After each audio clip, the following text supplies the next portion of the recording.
The Bailey Dog Dog Kennel with its artificial grass front garden. I say Bailey Dog Kennel, but he had to share it with Gizmo Cat, who ruled our house at the time, and three others. This is Tinkerbell at the front. COVID lockdown in the UK, April 2021, and my local golf course greenkeeper was returfing the second tee, allowed me to take and clean these 5 identical pallets. I liberated some more pallets from my local industrial estate, and I started turning my back garden into a Hollywood set for Mad Max films. This was my very first project, April 2021. This was pre-YouTube. Yeah, I know YouTube was around before 2021, but I was not uploading, so that's why these are mainly still photographs. If this kennel looks like 7 pallets thrown together by someone winging it, correct. It's actually 9 pallets, fully dismantled and rebuilt with love, patience, and 2 glasses of wine back in the dreamy summer of 2021. My fondest memory of the kennel build?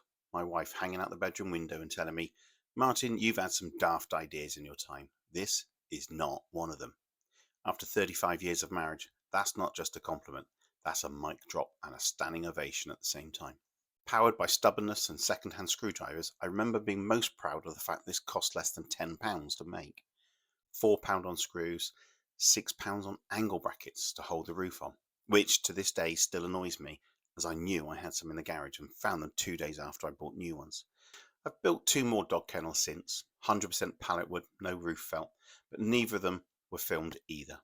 A photo montage I made for the Nova Dog Kennel on my Bailey Dog channel is his most viewed project, so I guess making another dog kennel for this channel at some stage would be a popular watch.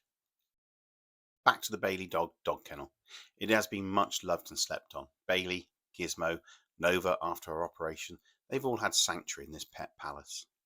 4 years of UK weather, a cat turf war, and one particularly angry wasp later, it was time for an upgrade.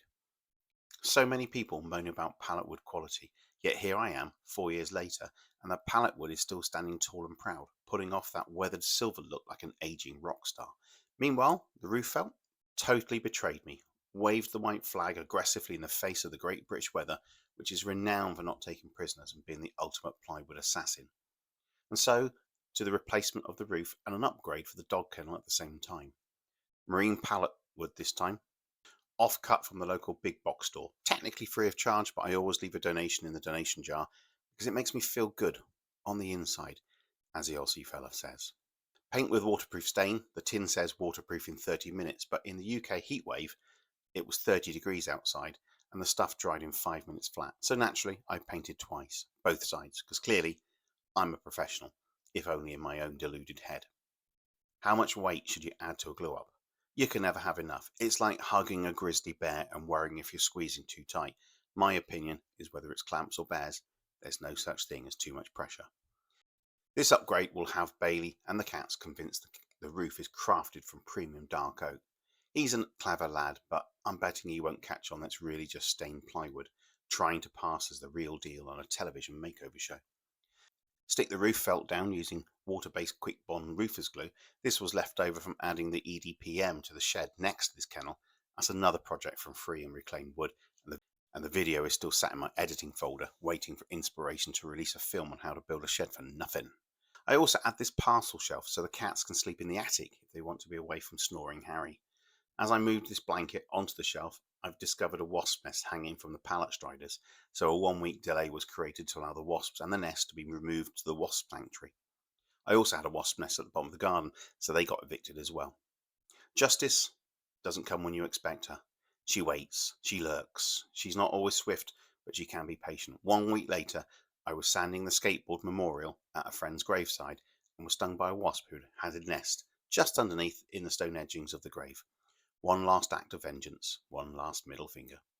So a final look at the angle brackets that have taunted me for 4 years, and I add some graffiti messages for my future self. Roof fixed. At a jaunty angle in this video, but I reworked it correctly later that evening when it was cooler. That should be good for another 4+ years. And maybe the next dog kennel build on YouTube won't be as quick as I thought it would be. Hope you enjoyed. See you on the next one. Lovely. Thanks for watching. If you enjoyed this video, please click on like. If you didn't, or you think you can tell me how to improve, please comment below. Now I've lined up another video that I think you might like, but if you want to see more of my videos, why not subscribe? And if you change the bell notification, you'll be amongst the first to see my new stuff as it comes along. If not, hope you enjoyed. See you again. Lovely. Bye.